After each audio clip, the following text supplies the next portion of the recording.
कमलाकुचूचुककुङ्कुमतो नियतारुणितातुलनीलतनो कमलायतलोचनलोकपते विजयी भव वेङ्कटशैलपते सचतुर्मुख षण्मुख पञ्चमुखि प्रमुखाखिलदैवतमौलिमणे शरणागतवत्सल सारनिधे परिपालय मां वृषशैलपते अतिवेलतया तव दुर्विषहैरनुवेलकृतैरपराधशतैः भरितं त्वरितं वृषशैलपते परया कृपया परिपाहि हरे अधिवेङ्कटशैलमुदारमतेर्जनताभिमताधिकदानरतात् परदेवतया गदितानि गमैः कमलादयितान्न परं कलये कलवेणुरवावस गोपवधू शतकोटिवृतात् स्मरकोटिसमात् प्रतिपल्लविकाभिमतात् सुखदात् वसुदेवसुतान्न परं कलये अभिरामगुणाकरदासरथे जगदेकधनुर्धर धीरमते रघुनायक राम रमेश विभो वरदो भवदेवदया जलधे अवनीतनया कमनीयकरं रजनीकरचारुमुखाम्बुरुहम् रजनीकरराजतमो मिहिरं महनीयमहं रघुराममये सुमुखं सुहृदं सुलभं सुखदं स्वनुजं च सुखाय ममोघसरम् अपहाय रघुद्वयमन्यमहं न कथञ्चन कञ्चन जातु भजे विना वेङ्कटेशं ननाथो ननाद सदा वेङ्कटेशं स्मरामि स्मरामि हरे वेङ्कटेश प्रसीद प्रसीद प्रिय वेङ्कटेश प्रयच्छ प्रयच्छ अहं दूरदस्ते पदाम्भोजयुग्म प्रणामेच्छयागत्य सेवां करोमि सकृत्सेवया नित्यसेवाफलं त्वं प्रयच्छ प्रयच्छ प्रभो वेङ्कटेश अज्ञानिना मया दोषान् अशेषान् निह्वितान् हरे क्षमस्वत्वं क्षमस्वत्वं शेषशैलशिखामणे अज्ञानिना मया दोषान् अशेषान् निह्वितान् हरे क्षमस्वत्वं क्षमस्वत्वं शेषशैलशिखामणे कमलाकुचूचुककुङ्कुमतो नियतारुणितातुलनीलतनो कमलायतलोचनलोकपते विजयी भव वेङ्कटशैलपते सचतुर्मुख षण्मुख पञ्चमुखि प्रमुखाखिलदैवतमौलिमणे शरणागतवत्सल सारनिधे परिपालय मां वृषशैलपते अतिवेलतया तव दुर्विषहैरनुवेलकृतैरपराधशतैः भरितं त्वरितं वृषशैलपते परया कृपया परिपाहि हरे अधिवेङ्कटशैलमुदारमतेर्जनताभिमताधिकदानरतात् परदेवतया गदितानि गमैः कमलादयितान्न परं कलये कलवेणुरवावस गोपवधू शतकोटिवृतात् स्मरकोटिसमात् प्रतिपल्लविकाभिमतात् सुखदात् वसुदेवसुतान्न परं कलये अभिरामगुणाकरदासरथे जगदेकधनुर्धर धीरमते रघुनायक राम रमेश विभो वरदो भवदेवदया जलधे अवनीतनया कमनीयकरं रजनीकरचारुमुखाम्बुरुहम् रजनीकरराजतमो मिहिरं महनीयमहं रघुराममये सुमुखं सुहृदं सुलभं सुखदं स्वनुजं च सुखायममोघसरम् अपहाय रघुद्वयमन्यमहं न कथञ्चन कञ्चन जातु भजे विना वेङ्कटेशं ननाथो ननाद सदा वेङ्कटेशं स्मरामि स्मरामि हरे वेङ्कटेश प्रसीद प्रसीद प्रिय वेङ्कटेश प्रयच्छ प्रयच्छ अहं दूरदस्ते पदाम्भोजयुग्म प्रणामेच्छयागत्य सेवां करोमि सकृत्सेवया नित्यसेवाफलं त्वं प्रयच्छ प्रयच्छ प्रभो वेङ्कटेश अज्ञानिना मया दोषान् अशेषान् निह्वितान् हरे क्षमस्वत्वं क्षमस्वत्वं शेषशैलशिखामणे अज्ञानिना मया दोषान् अशेषान् निह्वितान् हरे क्षमस्वत्वं क्षमस्वत्वं शेषशैलशिखामणे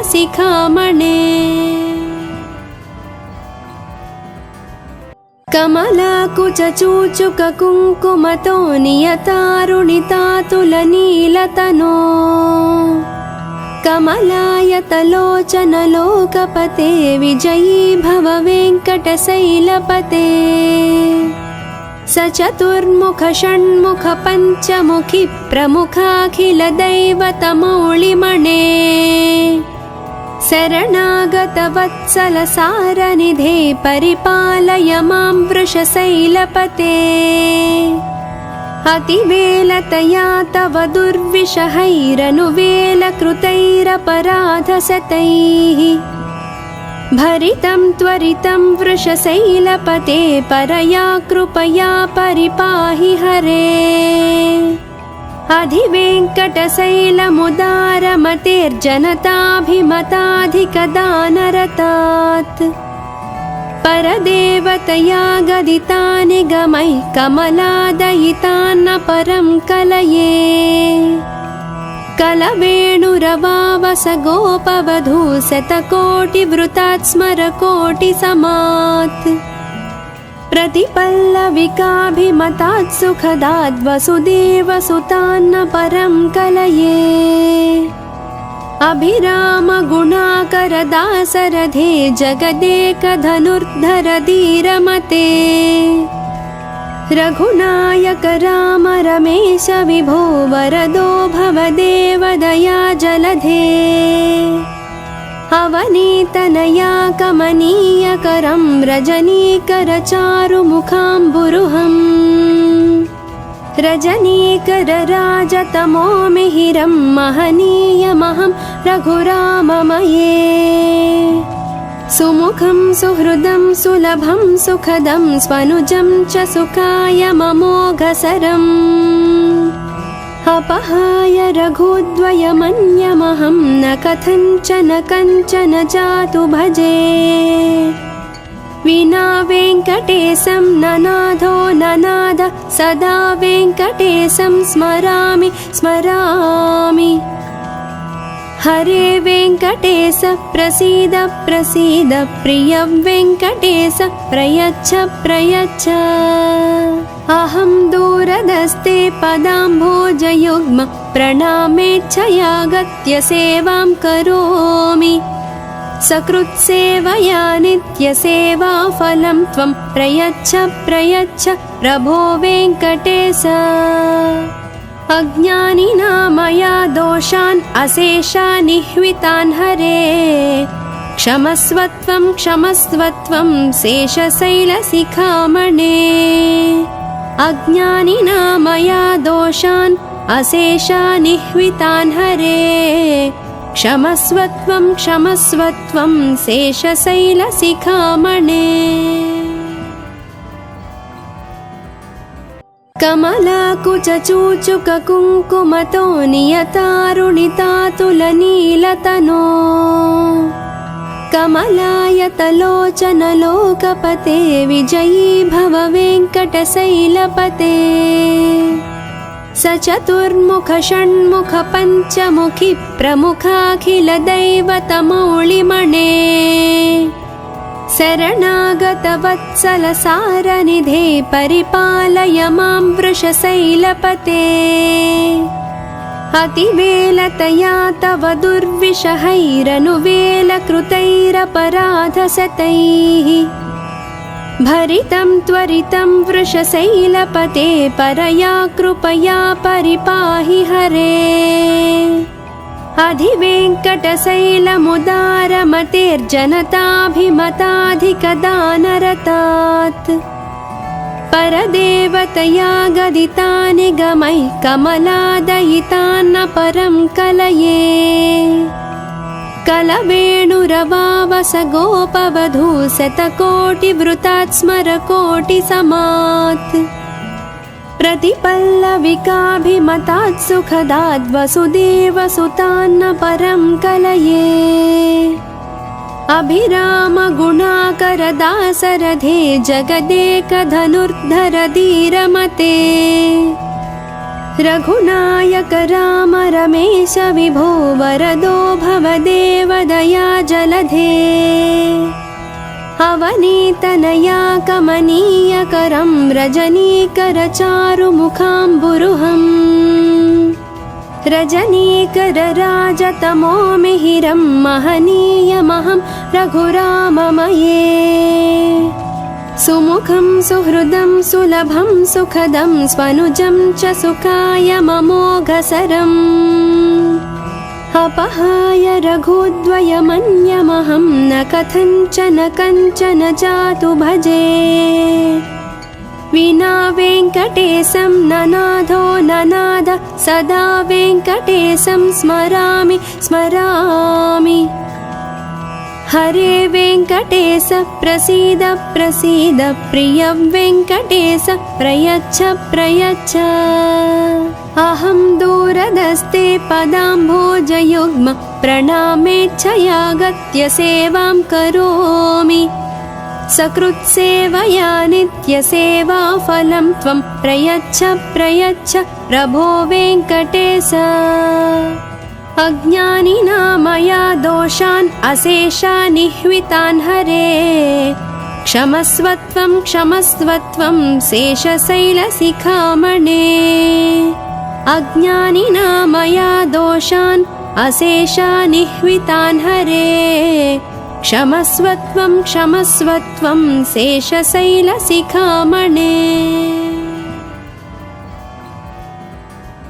कमलाकुचूचुककुङ्कुमतो नियतारुणितातुलनीलतनो कमलायतलोचनलोकपते विजयी भव वेङ्कटशैलपते सचतुर्मुख षण्मुख पञ्चमुखि प्रमुखाखिलदैवतमौलिमणे शरणागतवत्सलसारनिधे परिपालय मां वृषशैलपते अतिवेलतया तव दुर्विषहैरनुवेलकृतैरपराधशतैः भरितं त्वरितं वृषशैलपते परया कृपया परिपाहि हरे अधिवेङ्कटशैलमुदारमतेर्जनताभिमताधिकदानरतात् परदेवतया गदितानि गमैः कमलादयितान्न परं कलये कलवेणुरवावस गोपवधू शतकोटिवृतात् स्मरकोटिसमात् प्रतिपल्लविकाभिमतात् सुखदाद् वसुदेवसुतान्न परं कलये अभिराम गुणाकर दासरथे जगदेकधनुर्धर धीरमते रघुनायक राम रमेश विभो वरदो भवदेव दया जलधे अवनीतनया कमनीयकरं रजनीकरचारुमुखाम्बुरुहम् रजनीकरराजतमो मिहिरं महनीयमहं रघुराममये सुमुखं सुहृदं सुलभं सुखदं स्वनुजं च सुखायममोघसरम् अपहाय रघुद्वयमन्यमहं न कथञ्चन कञ्चन जातु भजे विना वेङ्कटेशं ननाथो ननाद सदा वेङ्कटेशं स्मरामि स्मरामि हरे वेङ्कटेश प्रसीद प्रसीद प्रिय वेङ्कटेश प्रयच्छ प्रयच्छ अहं दूरदस्ते पदाम्भोजयुग्म प्रणामेच्छयागत्य सेवां करोमि सकृत्सेवया नित्यसेवाफलं त्वं प्रयच्छ प्रयच्छ प्रभो वेङ्कटेश अज्ञानिना मया दोषान् अशेषानिह्वितान् हरे क्षमस्वत्वं क्षमस्वत्वं शेषशैलशिखामणे अज्ञानिना मया दोषान् अशेषानिह्वितान् हरे क्षमस्वत्वं क्षमस्वत्वं शेषशैलशिखामणे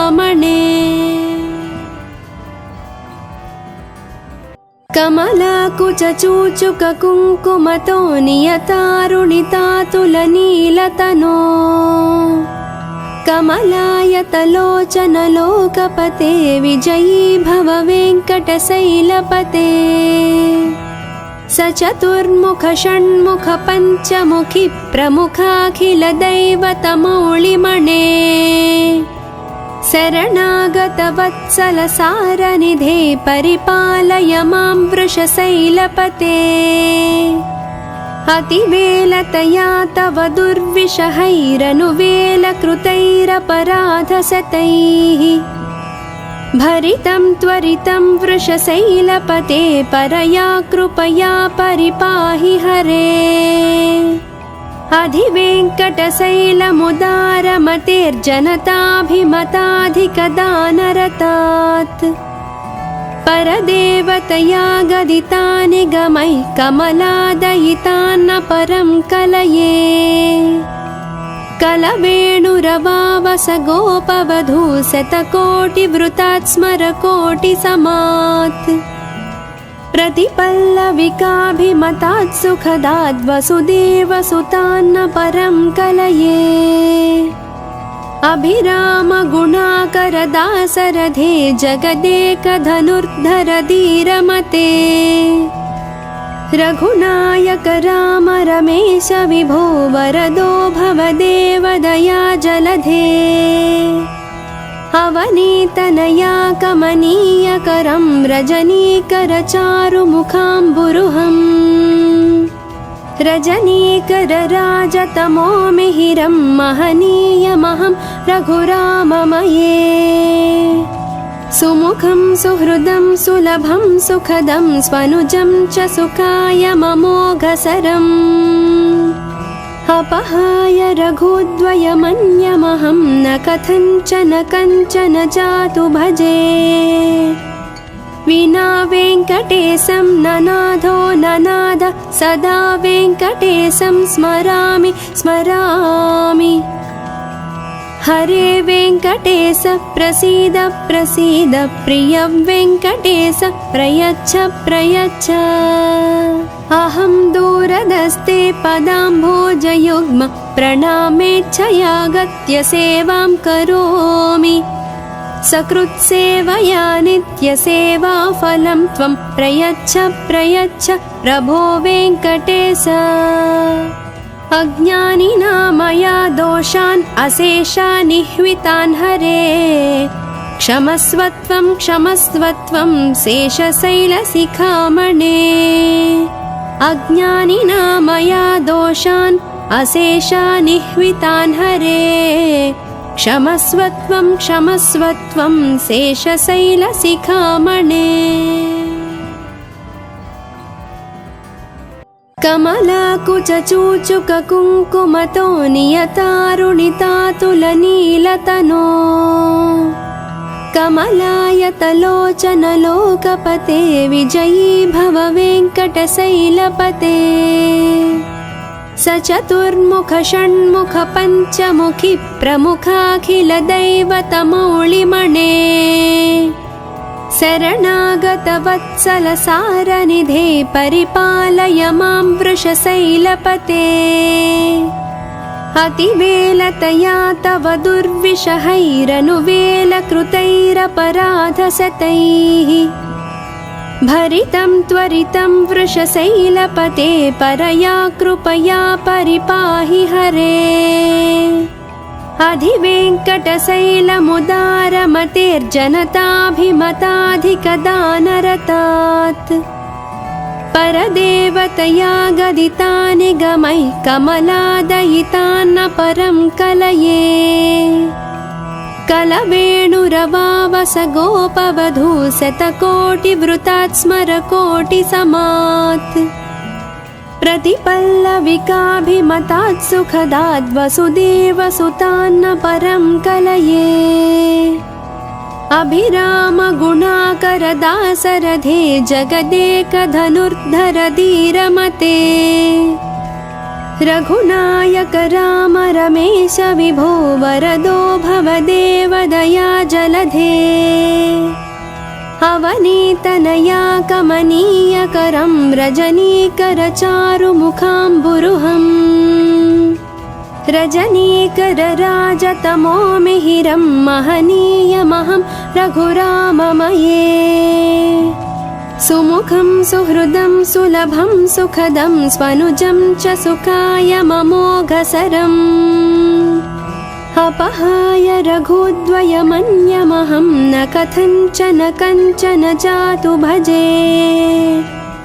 विना वेङ्कटेशं ननाथो ननाद सदा वेङ्कटेशं स्मरामि स्मरामि हरे वेङ्कटेश प्रसीद प्रसीद प्रिय वेङ्कटेश प्रयच्छ प्रयच्छ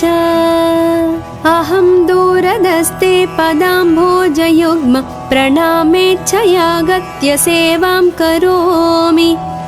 सकृत्सेवया नित्यसेवाफलं त्वं प्रयच्छ प्रयच्छ प्रभो वेङ्कटेश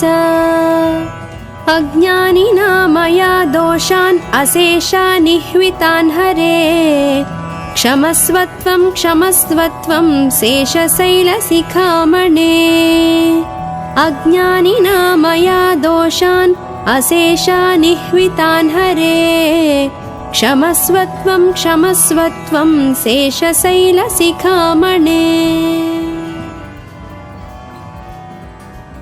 कमलाकुचूचुककुङ्कुमतो नियतारुणितातुलनीलतनो कमलायतलोचनलोकपते विजयी भव वेङ्कटशैलपते स चतुर्मुख षण्मुख पञ्चमुखि प्रमुखाखिलदैवतमौलिमणे शरणागतवत्सल सारनिधे परिपालय मां वृषशैलपते अतिवेलतया तव दुर्विषहैरनुवेलकृतैरपराधशतैः भरितं त्वरितं वृषशैलपते परया कृपया परिपाहि हरे अधिवेङ्कटशैलमुदारमतेर्जनताभिमताधिकदानरतात् परदेवतया गदितानि गमैः कमलादयितान्न परं कलये कलवेणुरवावस गोपवधू शतकोटिवृतात् स्मरकोटिसमात् प्रतिपल्लविकाभिमतात् सुखदात् वसुदेवसुतान्न परं कलये अभिरामगुणाकरदासरथे जगदेकधनुर्धर धीरमते रघुनायक राम रमेश विभो वरदो भवदेव दया जलधे अवनीतनया कमनीयकरं रजनीकरचारुमुखाम्बुरुहम् रजनीकरराजतमो मिहिरं महनीयमहं रघुराममये सुमुखं सुहृदं सुलभं सुखदं स्वनुजं च सुखायममोघसरम् अपहाय रघुद्वयमन्यमहं न कथञ्चन कञ्चन जातु भजे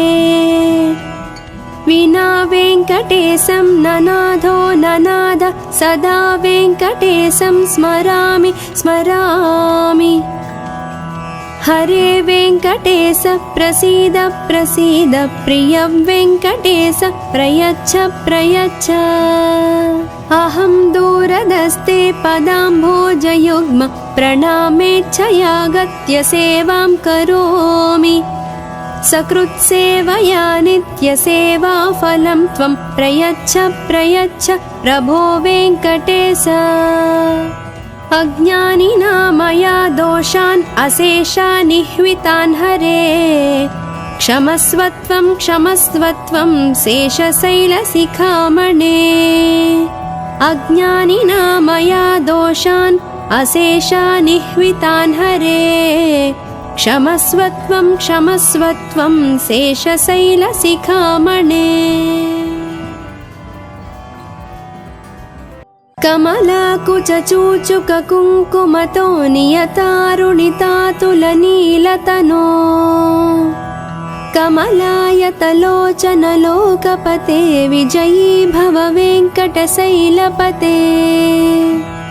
सचतुर्मुख षण्मुख पञ्चमुखि प्रमुखाखिलदैवतमौलिमणे शरणागतवत्सलसारनिधे परिपालय मां वृषशैलपते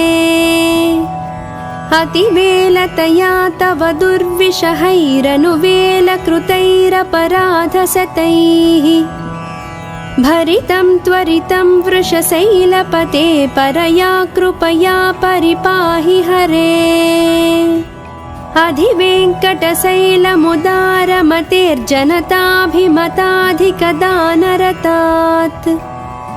परदेवतया गदितानि गमैः कमलादयितान्न परं कलये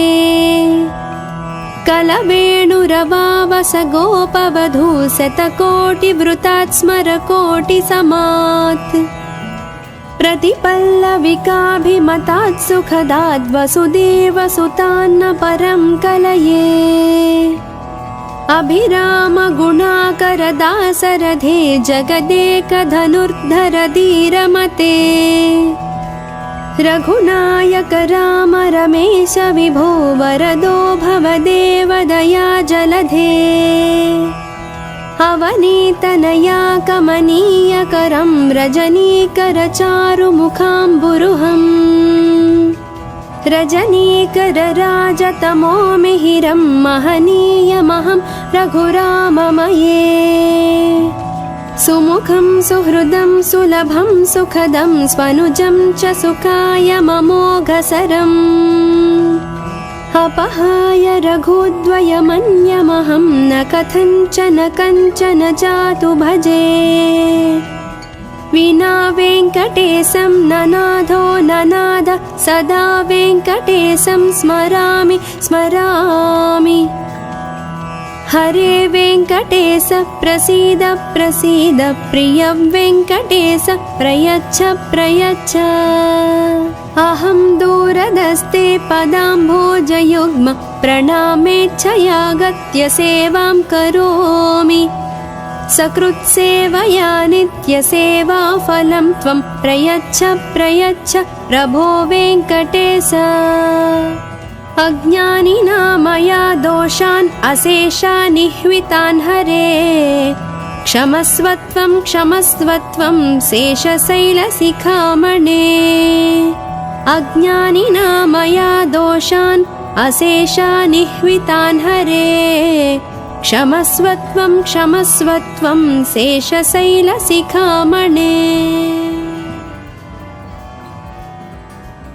कमलाकुचूचुककुङ्कुमतो नियतारुणितातुलनीलतनो कमलायतलोचनलोकपते विजयी भव वेङ्कटशैलपते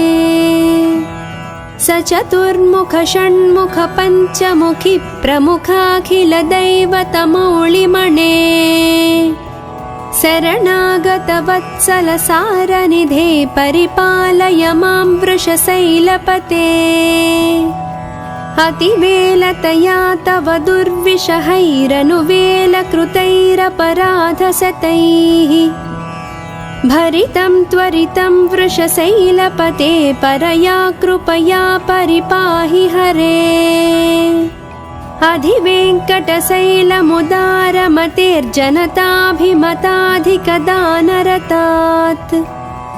परदेवतया गदितानि गमैः कमलादयितान्न परं कलये कलवेणुरवावस गोपवधू शतकोटिवृतात् स्मरकोटिसमात् प्रतिपल्लविकाभिमतात् सुखदात् वसुदेवसुतान्न परं कलये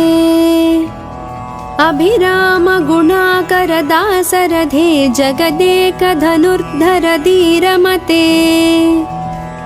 रघुनायक राम रमेश विभो वरदो भवदेव दया जलधे अवनीतनया कमनीयकरं रजनीकरचारुमुखाम्बुरुहम् रजनीकरराजतमो मिहिरं महनीयमहं रघुराममये सुमुखं सुहृदं सुलभं सुखदं स्वनुजं च सुखाय ममोघसरम् अपहाय रघुद्वयमन्यमहं न कथञ्चन कञ्चन जातु भजे विना वेङ्कटेशं ननाथो ननाद सदा वेङ्कटेशं स्मरामि स्मरामि हरे वेङ्कटेश प्रसीद प्रसीद प्रिय वेङ्कटेश प्रयच्छ प्रयच्छ अहं दूरदस्ते पदाम्भोजयुग्म प्रणामेच्छयागत्य सेवां करोमि सकृत्सेवया नित्यसेवाफलं त्वं प्रयच्छ प्रयच्छ प्रभो वेङ्कटेश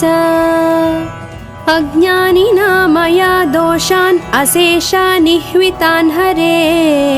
क्षमस्वत्वं क्षमस्वत्वं शेषशैलशिखामणे